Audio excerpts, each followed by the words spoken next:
I worked in a luxury hotel chain for 15 years and I've seen it all. Ask me anything. From A-list celebrities to sneaky scam artists, from sweet grandmas to an MMA guy pumped full of mystery smoothies who went full chaos mode in the hallway, I've been through every shift in every department. Hotels are basically sitcoms with better carpets. Ever had any wholesome encounters with really famous people? Oh, absolutely. Muhammad Ali was one of the kindest humans I've ever met. When he walked into the lobby, his assistant shouted, "The champ is here." Later, when I brought his bags to his suite, he let me try on his championship ring. Most celebrities are polite and easygoing, especially the ones who don't walk around thinking they're royalty. Chris Rock, chill guy, just sat at the bar watching baseball. And I once had a hilarious chat with Gary Matthews Jr. about his dad. What's the grossest thing you've seen? Okay, buckle up. One time, a guest in a wheelchair called the front desk asking for help getting back into it. Turns out he'd invited a special friend over. Let's just say they were into adult Lego play, the kind with handcuffs. She took him out of his chair, locked him to the bed, stripped him down to his birthday suit, left a surprise chocolate cupcake on his chest, yanked the plug out of his wheelchair, unplugged the phone, robbed him, and vanished. Sad and disgusting at the same time. Usually, though, it's just the classic. Use balloon animals in the trash. But how did he call you if the phone was unplugged? There were multiple phones in the suite, one by the bed, one on the desk, one in the bathroom.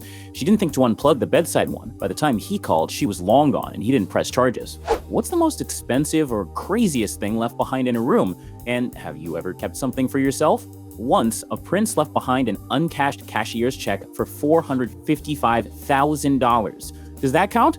Another time, someone forgot a fur coat, then tried to demand cash compensation even though we still had the coat. Nice try, buddy. We always try to return lost items at our own expense, but if no one claims it after 90 days, it's fair game for staff. Housekeepers have found everything from Rolex watches to $1,000 in cash to designer suits.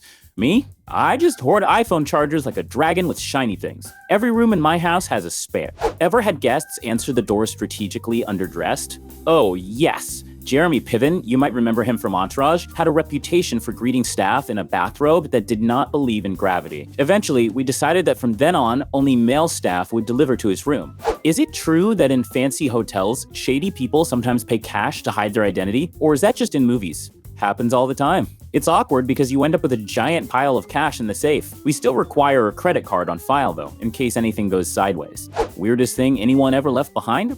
There was this one lady who visited every Sunday for some social activities. She once left at 5 a.m., went home, then came back in the afternoon for her forgotten purse. Inside, around 200 grams of magic baking powder. Security told her she could have the purse back, but only if the police were involved. She suddenly said, "What purse? I must have left it at home." Security later gifted the designer clutch to his wife for her birthday. The magic powder disposed of responsibly. Got any stories about one-night ladies? Ever had them book a whole week and just work from the room? That's just part of hotel life. As long as they don't cause trouble, I don't care. Honestly, they're some of the most polite and low-maintenance guests. Many want to stay completely under the radar. Some even bring their own bed sheets. At high-end hotels, it's not the hourly business you see in movies. The rate starts at $1,000 an hour or more, and usually the booking is for an entire evening or night. And yes, sometimes well-known 18-plus actresses check in for long weekends. You can find their rates online, $5,000 per hour up to $40,000 a night. Before the age of OnlyFans and the pandemic, this was way more common. Do people actually film content in the rooms? Oh, definitely. I see them bringing in professional lighting and cameras, and later the videos appear on the black and orange YouTube. One time, a link to one of these videos made its way around our staff chat. HR was not thrilled. From the view out the window and the decor, I can almost always tell exactly which room it was filmed in. Has anyone ever died at your hotel? Many times, but mostly from natural causes. At a different property, there was one murder and one self-offboarding. 2 sailors on shore leave. I was checking unvacated rooms and yeah, still gives me chills. How many cases of cheating have you seen? Oh, so many. Everything from random midweek flings to long-term arrangements. Some residents in our building would book a hotel room just 1 floor below their apartment, so they could sneak to it via the service elevator. Their spouse thought they hadn't even left the apartment. Sometimes the spouse knew. I've seen husbands bring girlfriends while the wife was fully aware. But the worst is when the wife storms into the lobby saying she knows her husband is in the hotel and demands to know his room number. If her name's not on the reservation, we can't help her. What if you do tell her? Is that illegal? It's against our confidentiality and safety policy, not technically a criminal offense, but you'd earn a reputation you really don't want. I once worked in the top-tier Beverly Hills hotel where a mega-famous guy was with his girlfriend until his wife showed up as a surprise. Some genius manager let her into the room. Chaos doesn't even begin to cover it. I saw it happen with my own eyes. Is it true that you can just call the front desk in a luxury hotel and ask for a professional friend? Depends on the country. Not in our city, it's illegal here, but in Vegas or Amsterdam, possibly. And in places like Thailand, it's common even in mid-range hotels. When I worked in China, you could literally order karaoke partners in the hotel's own KTV lounge. It was mostly sad, honestly. Many of the women were from rural areas, traveling hours just to get to the city for work. What was the biggest cleaning or damage bill you've ever charged a guest? One regular booked the presidential suite to celebrate his return from rehab. The party ended with $15,000 in charges, broken furniture, traces of banned unicorn dust, and the escort squad being escorted out by security. What if he refused to pay?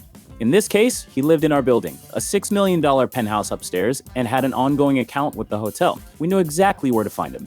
Also, for suites like that, we've pre-authorized the full amount of the stay plus a hefty deposit.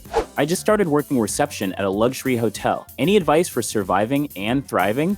Be consistent, detail-oriented, and never rush a guest just to get to the next one. If someone's waiting, acknowledge them. The person in front of you is your priority. They should feel like they're getting the service they deserve. Do those funny locked-out naked situations from YouTube actually happen?